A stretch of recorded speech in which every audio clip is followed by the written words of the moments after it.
In the parking lot of the Grand Harbor, a long-established hotel in the Boston suburbs, Emily Chambers gripped the hand of her 5-year-old son Jacob tightly. The October afternoon sun warmly illuminated her black dress. Today was her sister Sophia's wedding day. "Mommy, is my tie okay?" Jacob asked, touching his chest with his small hand. "Perfect, Jacob. You look very handsome," Emily said, giving her son a gentle kiss on the cheek. Since losing her husband Michael in a car accident 3 years ago, Jacob had been her only family. Well, technically, her mother Margaret and sister Sophia, who would be welcoming them today, were also family, but in the 3 years since losing Michael, Emily had come to realize painfully that blood ties and heart connections weren't necessarily the same thing. As they stepped into the hotel lobby, the voices of relatives they hadn't seen in a long time echoed throughout. Aunt Dorothy was the first to spot Emily and came rushing over with exaggerated gestures. "Emily! It's been so long. My goodness, you've gotten so thin. Are you eating properly?" "Yes, I'm fine. You look well yourself." Emily smiled. Over the past 3 years, she had been working at a small accounting firm while raising her son, and had indeed lost weight. However, it wasn't to the point of harming her health, rather, she had developed a more toned figure. "This must be Jacob. The last time I saw him, he was still a baby, and now look how big he's gotten," Dorothy said, bending down to Jacob's eye level. "You look just like your father. Michael was a good man." Jacob shyly clung to his mother's leg. His memories of his father were vague, but his mother often told him about him. Michael had been an architect, a kind and responsible man.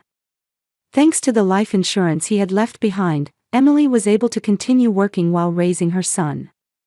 As they entered the venue, a beautiful space decorated with white and pink flowers spread before them. The sophisticated decoration reflected Sophia's good taste. As Emily searched for their assigned seats, her mother Margaret appeared. "Emily, I'm so glad you came," Margaret said, embracing her daughter.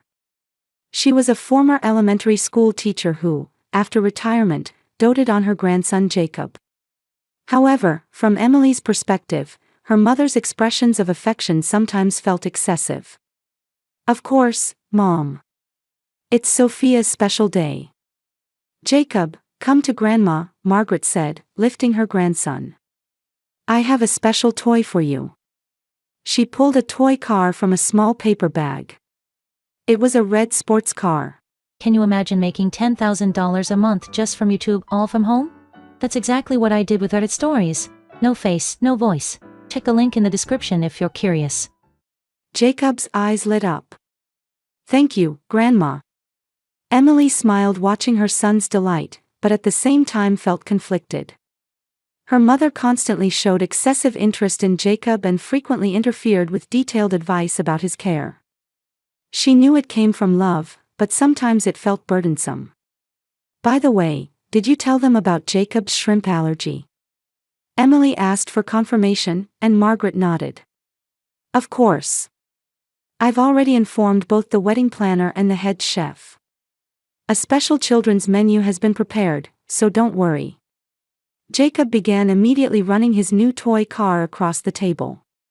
He wasn't particularly interested in adult conversations and tended to immerse himself in his own imaginative world.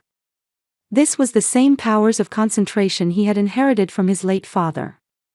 Guests were steadily arriving at the venue. Sophia's friends, the groom's family, and relatives they hadn't seen in a long time. Emily continued making social conversation while constantly keeping an eye on her son.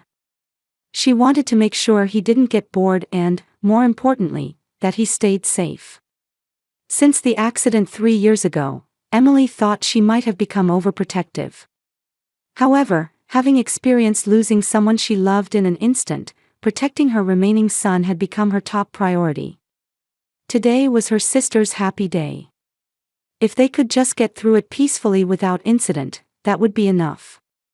Jacob ran his red toy car while occasionally looking up at his mother with a reassured expression. He too, in his young way, understood the sadness of losing his father. At 2 p.m., the wedding ceremony began. When the venue doors opened, first appeared the bride's father, Emily's stepfather, Robert. He was Margaret's remarriage partner and Sophia's biological father. Emily's relationship with him was good, but the fact that they weren't blood-related sometimes created a subtle distance. Then all eyes focused on one point. Sophia appeared in a pure white wedding dress with beauty that seemed to have stepped out of a painting. The dress, decorated with lace and beads, perfectly accentuated her slim figure. Sophia was the complete opposite of Emily. She was always a glamorous presence who drew everyone's attention. "Beautiful," Jacob whispered softly. Emily, like her son, was captivated by her sister's beauty. It wasn't jealousy, but pure admiration. Sophia had been beautiful since childhood, and she was also sociable. While Emily was introverted and focused on her studies, Sophia had the charm to attract people. David, the groom waiting at the altar, had tears in his eyes when he saw Sophia. At 35, he was a financier working at an investment company, tall with a trim build. He had met Sophia at a mutual friend's party a year ago, and their marriage had come after just 6 months of dating. Emily had initially worried about this sudden development, but seeing the loving way the two behaved together, she was beginning to think her concerns might have been unfounded. The minister's words echoed through the venue. "Beloved friends, thank you for gathering today for the wedding of David Harrison and Sophia Chambers." Emily was remembering her own wedding 3 years ago. Her ceremony with Michael had been smaller, a warm gathering of just family and close friends. In contrast, today's ceremony was a glamorous affair with over 100 invited guests. Neither was better than the other, but each reflected the couple's choice. Vows were exchanged and rings were traded. Sophia's voice trembled with emotion. "David, I'm truly happy to have met you. I'm grateful from the bottom of my heart that we can walk through life together from now on." David's response was also heartfelt. "Sophia, you've brought light into my life. No matter what difficulties arise, I promise to protect and continue loving you." Emily wiped the corners of her eyes with her handkerchief. Next to her, her mother Margaret was also crying. Jacob seemed to sense the solemn atmosphere of the ceremony and quietly placed his toy car on his lap, watching the altar with a serious expression. "Before everyone here, we declare that we will walk forward as husband and wife in a new life together," the minister's voice rang out, and warm applause erupted from the venue. Moving to the reception hall, they found even more glamorous decorations. Each table was beautifully arranged with white roses and pink gerberas, and the gentle light of candles enveloped the entire venue. Emily and Jacob were guided to the family table, where her mother Margaret, stepfather Robert, and other relatives were seated. Before the meal began, there was time for speeches. First, the groom's father stood up. "Our entire family is delighted that our son David has been able to marry such a beautiful woman. Sophia, please take good care of our son." Next, Robert took the microphone. "Since she was small, Sophia has been like sunshine. She always brightened everything around her and brought smiles to our family. Today, seeing her make a happy marriage, I'm truly proud as a father." Emily listened to her stepfather's words with mixed feelings. Robert's affection was genuine, but she herself was often treated as Margaret's daughter from her previous marriage. There was no malice, but a subtle distance always existed. In the greetings from the bride and groom, Sophia became so emotional that her voice choked up. "Thank you so much to everyone here today. I'm especially grateful to the family who has always supported me. Mom, Dad, and Emily." Sophia looked toward Emily and smiled. "Emily has always given me accurate advice when I was confused. Even after losing Michael, the way she continues to live strongly is my role model." Emily felt her chest grow warm at her sister's words. Their relationship had complex aspects, but at its foundation was deep affection. At that moment, Margaret placed her hand on Emily's shoulder. "Aren't you tired? You look a little pale. I'm fine. Just a little sleep-deprived, Emily answered, but her mother's worried expression continued. Have you been eating properly lately? Maybe you should go easy on the wine. Margaret's questions continued. I'm really fine, Emily said, somewhat confused. She had indeed been busy with work lately and was a bit tired, but it wasn't anything serious. However, her mother's excessive worry was giving the impression that she was ill. Jacob showed no interest in the adults' conversation and quietly ran his red toy car across the table. Occasionally, when he heard laughter from children at other tables, he would look in that direction, but due to his shy tendencies, he didn't actively try to socialize. Jacob, why don't you go play with the other children? Margaret suggested, but Jacob shook his head. I want to stay next to Mommy. Emily gently stroked her son's head. He too, from his experience of losing his father, felt anxious about being separated from his mother. It was a natural reaction. During the entertainment portion, Sophia's friends performed dances, and the venue was filled with cheerful laughter.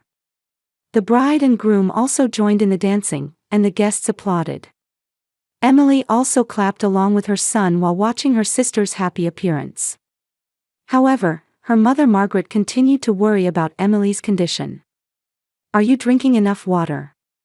Do you feel dizzy at all? Mom, there's really nothing to worry about, Emily answered, but she was beginning to wonder if there was some reason for her mother's almost abnormal concern. However, today was her sister's wedding day. She decided to put such thoughts aside for later. As evening approached, it was almost time for the main dish. Jacob seemed a little tired from the long ceremony and reception, but thanks to his toy car, he was in good spirits. Emily watched her son while wishing this peaceful time could continue forever. After 6 p.m., the soft light of dusk was streaming into the venue. Waiters were bustling around, preparing the main dishes. Each table was scheduled to receive roast beef, grilled chicken, and specially requested seafood plates. Emily was about to call a waiter to confirm what Jacob could eat. For Jacob's portion, please make sure it doesn't contain any shrimp. Understood. We have prepared a special children's menu, the young waiter answered politely. Jacob was still playing with his red toy car, but seemed to be getting a little bored after the long reception. He began a game of making the car run to the edge of the table and then sliding it down like a slide toward the floor. Jacob, be careful not to drop your car, Emily cautioned, but for a 5-year-old boy, it was an attractive game. Sure enough, the toy car flew off the table with momentum, spinning to a stop on the carpet. Jacob hastily lifted the tablecloth and crawled under the table. Jacob, come out from there, it's dangerous, Emily said, but her son was already searching for the toy car in the dark space under the table. Under the table was a cramped space filled with adults' feet and handbags. Jacob was crawling around looking for his red car when he discovered a small white piece of paper that had fallen near his grandmother Margaret's handbag. It was a folded memo paper. Jacob picked it up and, out of curiosity, tried to read the letters. He had recently learned to read simple words. The memo had a short sentence written in neat handwriting. Table 8, please add shrimp to the main dish. Don't worry about allergies. M. Jacob read the letters one by one. Table 8, shrimp. He knew their table number was 8. And the word shrimp filled him with a vague fear. It was a word he had heard many times from his mother. Jacob must never eat shrimp. It's very dangerous. In his 5-year-old way, Jacob understood that something was wrong. And he also understood that the M written at the end of the memo was his grandmother Margaret's initial. His small hands began to tremble. Why had his grandmother given instructions to add shrimp, which was dangerous for him? His young mind couldn't understand it, but he instinctively sensed danger. Jacob quickly returned to above the table and, clutching his red toy car, tugged at his mother's arm. Mommy, his voice was small and trembling. What's wrong, Jacob? Did you find your car? Emily noticed something was strange about her son's behavior. "Mommy, let's go home." Right now, Jacob clung to his mother's arm. "What's wrong?" Emily was surprised by her son's unusual behavior. "It's still dinner time. Let's wait a little longer." Jacob glanced toward his grandmother. Margaret was talking cheerfully with other guests and hadn't noticed her grandson's condition. However, for Jacob, that smile was no longer reassuring. "Hey, Jacob. Why do you suddenly want to go home?" Emily peered into her son's face. Jacob answered in a small voice. "You didn't look under the table, did you?" "Under the table?" Emily was puzzled. "What happened?" Her son, trembling, held out the white piece of paper he had been clutching. Emily took it, and the moment she read the contents, the blood drained from her face. "Table 8, please add shrimp to the main dish. Don't worry about allergies. Emily's hands also began to shake. Her son's shrimp allergy was severe. If he consumed it, he would have difficulty breathing, and in the worst case, it could be life-threatening. And this instruction had clearly come from her mother Margaret. Why? Why would her mother give instructions that would endanger her beloved grandson's life? Various questions swirled in Emily's head. And she remembered how her mother had been abnormally worried about her physical condition all day long. As if she had been anticipating something happening. "Mommy, I'm scared." Jacob buried his face in his mother's lap. Emily held her son while looking around. Her mother was still chatting with other guests. Her sister Sophia was talking happily with the groom. The other relatives also seemed to be having a good time. However, to Emily, it all looked fake. Just then, the waiters began bringing out the main dishes. Emily stood up and took her son's hand. "Jacob, let's get out of here right now." "Where are you going?" Margaret turned around. "Dinner has just started." Emily stared at her mother. What was hidden behind that kind expression? 3 years ago, when her husband Michael died, she had received a large life insurance payout. That insurance money was designated for her son Jacob as beneficiary, and she was to manage it as his guardian until he came of age. But if something happened to her, who would be the next guardian? A terrible possibility floated into Emily's mind. Her mother's abnormal worry, and the instruction that endangered her son's life. This wasn't a coincidence. This was something planned. "Mom," Emily said quietly. "We'll be leaving early." "Why?" "Dinner has just started. There's even dessert prepared that Jacob likes." Margaret showed a confused expression. However, to Emily, even that confusion seemed like acting. "I'm not feeling well," Emily answered briefly and gripped her son's hand. Jacob trusted his mother's decision and silently followed. He looked up at his grandmother Margaret, but could no longer feel affection there. Instead, there was an inexplicable fear. "Wait, Emily," Sophia stood up from her seat. "What's wrong?" "It's my wedding day." Emily looked at her sister. Did Sophia really know nothing, or was she an accomplice? Right now, she couldn't trust anyone in her family. "Sophia, congratulations. It was a wonderful wedding." Emily offered her hand. "Be happy." That handshake was a farewell. Emily took her son's hand and tried to leave the venue. At that moment, Grandmother Margaret came chasing after them. "Emily, wait. What happened?" Emily turned around and showed her mother the memo she had been clutching. "Could you explain this?" Margaret's face turned pale. In that moment, Emily understood everything. This wasn't an accident. It was a planned crime against her beloved son's life. And the mastermind was none other than her own mother. Jacob gripped his mother's hand tightly and said quietly, "Mommy, let's go home." Emily picked up her son and began walking toward the venue exit. She could hear her mother and sister's voices behind her, but she didn't look back. When Emily turned toward the hotel lobby, she heard hurried footsteps chasing her from behind. Looking back, she saw her mother Margaret and sister Sophia running breathlessly. Sophia was holding up the hem of her wedding dress, desperately chasing her sister. "Emily, please, wait," Sophia's voice was mixed with tears. "What happened? My wedding is being ruined." Emily stopped and turned around while holding Jacob. Her son clung to his mother's neck and turned his face away from his grandmother and aunt. "Sophia, I'm sorry, but this isn't about your wedding." Emily's voice was calm, but deep anger lurked beneath it. "Ask Mom. Have her explain this memo." Emily held out the white piece of paper again. Sophia took it and read aloud. "Table 8, please add shrimp to the main dish. Don't worry about allergies. M." Sophia's face turned pale. "This is about Jacob's shrimp allergy, right? But why would there be a memo like this?" Emily stared at Margaret.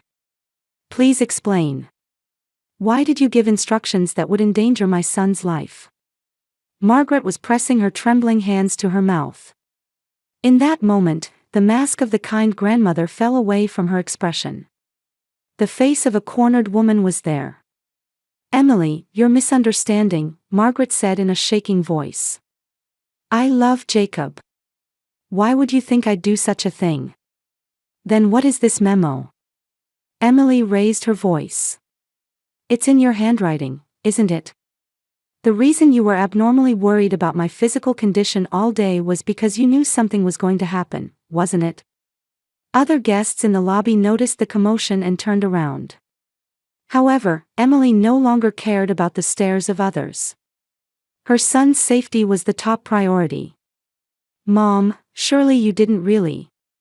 Sophia looked at her mother with an expression of disbelief. At that moment, Margaret suddenly broke down crying. She fell to her knees on the floor and covered her face with both hands. I'm sorry." Emily and Sophia watched the scene in shock. Jacob made himself small in his mother's arms.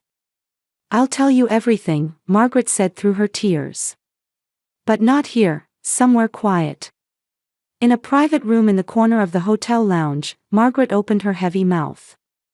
Sophia had chosen to be present despite being in the middle of her wedding. She had told the groom David that there was a family emergency. "It's about Michael's life insurance money," Margaret began in a small voice. "Jacob is the beneficiary, and you're managing it as his guardian." Emily listened silently. That was correct. After her husband's death, she had been carefully managing those funds for her son's future. "If something happened to you, I would become the next guardian," Margaret continued. "And there are problems with Sophia's marriage that you don't know about." Sophia looked up. "Problems with my marriage?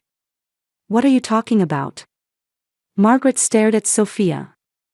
"David's investment company went bankrupt 3 months ago. He's carrying enormous debt." Sophia stood up.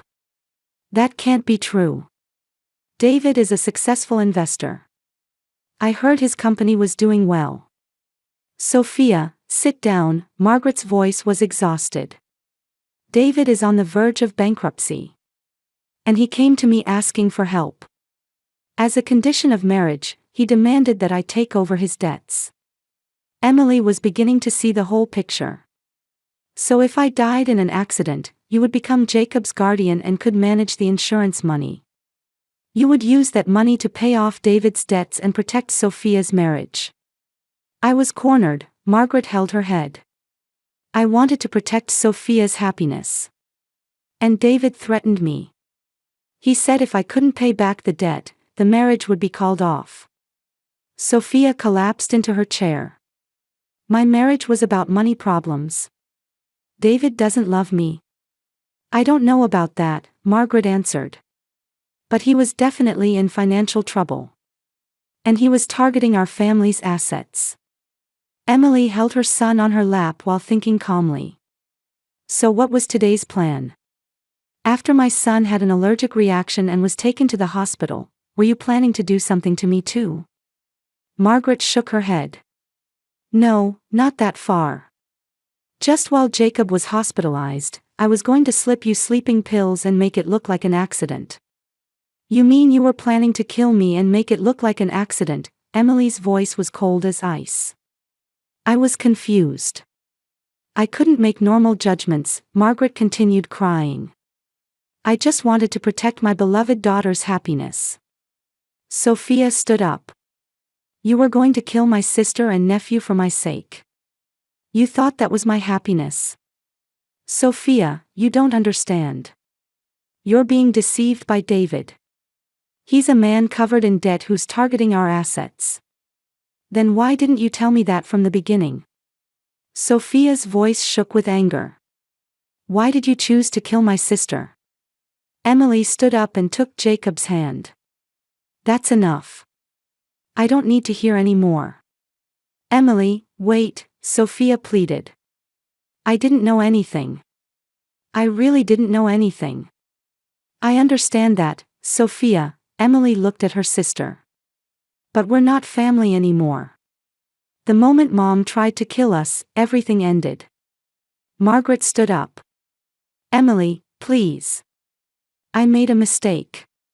But Jacob is my grandson. Don't take him away from me. You tried to kill my son. Emily's voice was resolute. Never come near us again. Emily pulled her son's hand and tried to leave the private room. At that moment, Sophia came chasing after them. Emily, what should I do? The wedding. David? Emily turned around. That's for you to decide, Sophia. But one thing I can say is that there's no real happiness in a relationship with a man who marries for money. Emily left the hotel with her son. It was completely dark outside, but a light of determination shone in her heart. From this day forward, their new life would begin. In the car, Jacob said in a small voice, Mommy, won't we see Grandma anymore? That's right, Jacob, Emily stroked her son's head. But we have each other. That's enough. Jacob nodded as if he understood. 3 months later, in a small apartment in Portland, Oregon, Emily was greeting a new morning with her son Jacob. The autumn sunlight streaming through the window illuminated their modest but warm living room.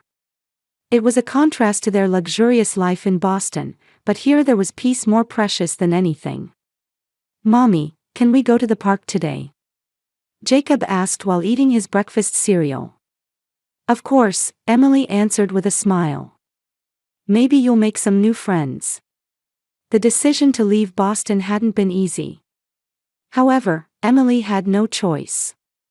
After leaving the hotel that day, she had immediately contacted a lawyer and consulted with the police. Restraining orders had been issued against Margaret and Sophia, and she was legally protected from them as well. In the new city, Emily had started working at a small accounting firm. The salary was less than her job in Boston, but she was able to spend more time with Jacob. She continued to carefully manage the insurance money that her husband Michael had left for their son's future. On her desk lay 3 unopened letters. All were letters of apology from her mother Margaret. Emily had never opened them and intended to dispose of them. No matter how much she was apologized to in words, the fact that her son's life had been targeted wouldn't change. Jacob was adapting well to his new environment. He had made friends at the local kindergarten and seemed brighter than before. Sometimes he would ask about his grandmother, but Emily explained, she lives far away, so we can't see her for a while. Mommy, when can we visit Daddy's grave? Jacob suddenly asked. Emily was momentarily at a loss for words. Michael's grave was in Boston, and they couldn't easily visit it. However, she wanted to cherish her son's feelings toward his father. We'll definitely go someday. Daddy is happy that we're living healthily. A few days later, Emily found an article about Boston in the local newspaper. Sophia and David's marriage had broken down in just 2 months. According to the article, David's investment fraud had been discovered, and he was being sued by multiple investors. Right after the wedding, Sophia had learned the truth and immediately started divorce proceedings. Emily read the article with mixed feelings. Her anger toward her sister remained, but at the same time, she thought that perhaps she too had been a victim. However, she had no intention of making contact. Another article also reported that her mother Margaret was living alone. Neighbors said, "She's looked very lonely lately." Estranged from Sophia and unable to see her beloved grandson, she was probably feeling the weight of her choices. Emily folded the newspaper. The future with her son was more important than sympathy for the past. In the evening, while Jacob was playing with other children at the park, Emily was talking with a young mother sitting on the next bench. "Your son is very bright," the woman said. "He became friends with my daughter right away." "Thank you. Actually, we just moved here recently." "I see. If you ever need anything, please don't hesitate to ask. Everyone in this town is kind." Emily felt warmth. It was different from the glamorous social circles of Boston, but here there were genuine human relationships. That night, after putting Jacob to bed, Emily stood by the window looking up at the night sky. It was a quiet town where the stars could be seen clearly. "Michael, we're okay," she spoke to her late husband in her heart. "Jacob is growing up healthy too. True family isn't about blood ties, but about caring for each other." The next morning, Jacob said at the breakfast table, "Mommy, I'm happiest when I'm with you." Emily hugged her son. "Me too, Jacob. We're a small but very strong family." She had lost her wealthy life in Boston, but Emily didn't regret it. She had found real happiness that money couldn't buy, together with her son. And she was confident that no matter what difficulties lay ahead, the two of them could overcome them together. In the new town, a new life was beginning. Every day of building true family bonds while overcoming the pain of the past was there.